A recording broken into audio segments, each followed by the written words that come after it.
প্রিয় দর্শক আসসালামু আলাইকুম। আজ আমি চটপটির টকসহ চটপটির পারফেক্ট রেসিপিটি তোমাদের সাথে শেয়ার করব। ঘরে বসে যদি তোমরা দোকানের মতো চটপটির স্বাদ পেতে চাও তাহলে আজকের ভিডিওটি তোমাদের জন্য।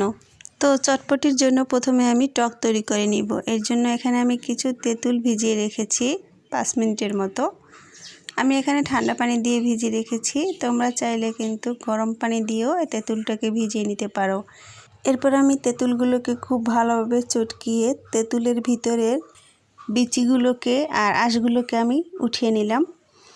এখন আমি দিয়ে দিচ্ছি 1 টেবিল চামচের মতো চিনি আর সামান্য কিছু লবণ। এখন কিছু দিয়ে দিচ্ছি চিলি ফ্লেক্স, তার সাথে কিছু কাঁচামরিচ কুচি। আমি এখানে চটপটির মশলা দিয়ে দিলাম 1 টেবিল চামচের মতো দিয়ে এখন আমি চটপটির টকটাকে তৈরি করে নিলাম।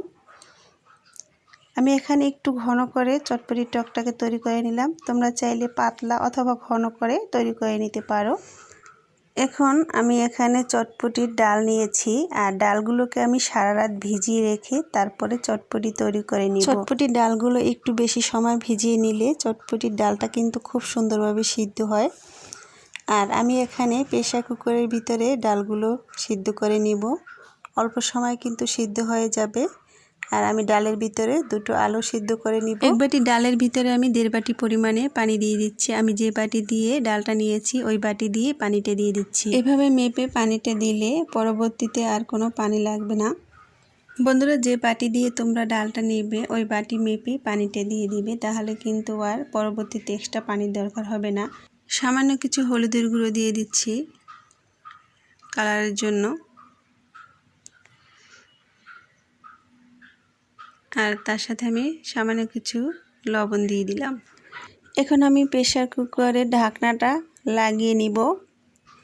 চুলায় বসিয়ে আমি 2টো শিশি উঠিয়ে নিলাম। চুলার আঁচটা বাড়িয়ে 2টো শিশি উঠাতে কিন্তু মাত্র 10 মিনিট সময় লেগেছে, আর এতে কিন্তু ডালটা খুব পারফেক্টভাবে সিদ্ধ হয়ে গেছে। বন্ধুরা, আজ আমি চিকেন চটপটি তৈরি করব।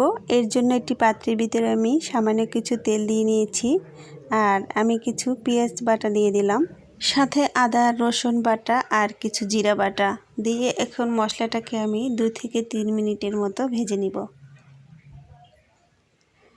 চুলার আঁচটা একটু কমিয়ে রেখে এর ভিতরে আমি এখন দিয়ে দিচ্ছি এলাচি, দারচিনি আর তেজপাতা। এখন আমি সামান্য কিছু মরিচের গুঁড়ো দিয়ে দেব আর তার সাথে সামান্য কিছু হলুদের গুঁড়ো দিয়ে দিচ্ছি।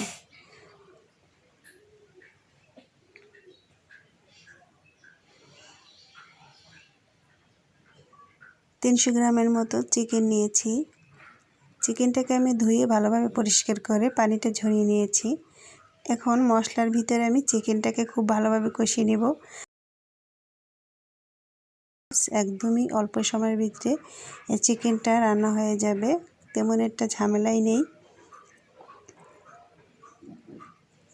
কষিয়ে নেওয়ার পরে আমি সামান্য কিছু পানি দিয়ে ঢাকনা দিয়ে ঢেকে 5 মিনিট জাল করে নিলেই কিন্তু চিকেনটা খুব সুন্দরভাবে সিদ্ধ হয়ে যাবে। আর চিকেন দিয়ে চটপটি তৈরি করা কিন্তু তেমন একটা ঝামেলা নেই। তোমরা যখন তৈরি করে নেবে তখনই কিন্তু বুঝতে পারবে, আর খেতেও কিন্তু খুবই ভালো লাগে। দেখো, আমার এখানে কিন্তু চিকেনটা একদমই রেডি হয়ে গেছে।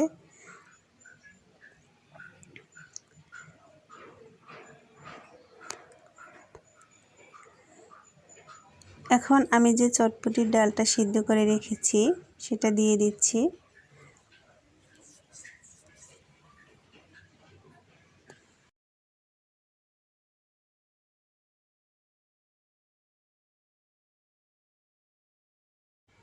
এখানে আমার সম্পূর্ণ ডালটা দেওয়া হয়েছে। এখন আমি 2টো বলক উঠিয়ে নিব। চটপটির ভিতরে আমি যে 2টো আলু সিদ্ধ করে নিয়েছি সেই আলু দুটোকে আমি চটকিয়ে নিয়েছি। একটু বড় বড় করে চটকিয়ে নিতে হবে। এখন আমি চটপটির ভিতরে দিয়ে চটপটিটাকে 2 থেকে 3টি বলক উঠিয়ে নেব, তাহলে কিন্তু চটপটিটা একদম রেডি হয়ে যাবে। অনেক বেশি জাল করা যাবে না, তাহলে চটপটির ডালটা গলে যাবে আর চটপটিটা খেতে কিন্তু ভালো লাগবে না। কিছু খোসা রয়েছে, আমি সেগুলোকে উঠিয়ে নিচ্ছি। এখন আমি 1 টেবিল চামচের মতো চটপটির মশলা দিয়ে দিচ্ছি আর কিছু লবণ দিয়ে দিচ্ছি। বন্ধুরা, লবণটা কিন্তু তোমরা যে কোনো সময় দিতে পারবে, খাবারের সময় কিন্তু লবণটা দিয়ে নেওয়া যাবে যদি মনে হয় যে লবণটা কম হয়েছে। দেখো চটপটির ডালটা কিন্তু এভাবে আস্তই থাকবে আর খুব সুন্দরভাবে সিদ্ধ হবে, তাহলে কিন্তু চটপটিটা খেতে ভালো লাগবে। আর চটপটির ডালটা কিন্তু গলে গেলে ভালো লাগবে না খেতে। এখন আমি কিছু দিয়ে দিলাম ভাজা গরম মশলা গুঁড়ো দিয়ে এখন আমি চুলা থেকে চটপটিটাকে নামিয়ে নিব। আমার কিন্তু এখানে চটপটিটা রান্না একদমই হয়ে গেছে। বন্ধুরা তোমরা তো দেখিয়ে নিলে যে চটপটি তৈরি করা কতটা সহজ। তোমরা কিন্তু চাইলেই ঘরে বসে এভাবে খুবই মজাদার চটপটি তৈরি করে নিতে পারবে। এখন আমি তোমাদের একটি বাটির ভিতরে চটপটি সার্ভ করে দেখিয়ে দিব। আমি এখানে নিয়েছি ডিম কুচি, সিদ্ধ করা ডিম কুচি করে নিয়েছি, পেঁয়াজ কুচি, কাঁচামরিচ কুচি। বন্ধুরা ঝালটা তোমাদের টেস্ট অনুযায়ী দিয়ে দিবে, তবে চটপটির ঝালটা খেতে বেশি ভালো লাগে। আর তার সাথে আমি ধনিয়া পাতা কুচি, শসা কুচি, 1 টেবিল চামচ পরিমাণে চটপটির মশলা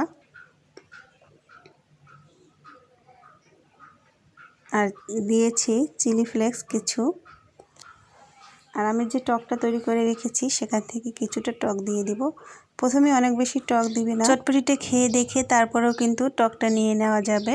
তো বন্ধুরা ভিডিওটি তোমাদের কাছে কেমন লাগলো অবশ্যই কমেন্ট করে জানিও। আর তোমরা কিন্তু ভিডিওতে লাইক করতে একদমই ভুলে যাও, তবে আজকে তোমরা একটি লাইক করে দিও। পাশে থাকা বেল আইকনটি অন করে রেখো, যাতে করে আমার চ্যানেলে তোমরা নতুন নতুন ভিডিও সবার আগে দেখতে পারো। ভিডিওটি সম্পূর্ণ দেখার জন্য তোমাদের অনেক অনেক ধন্যবাদ। সবাই ভালো থেকো, সুস্থ থেকো, সবাই নিজের প্রতি খেয়াল রেখো। আল্লাহ হাফিজ।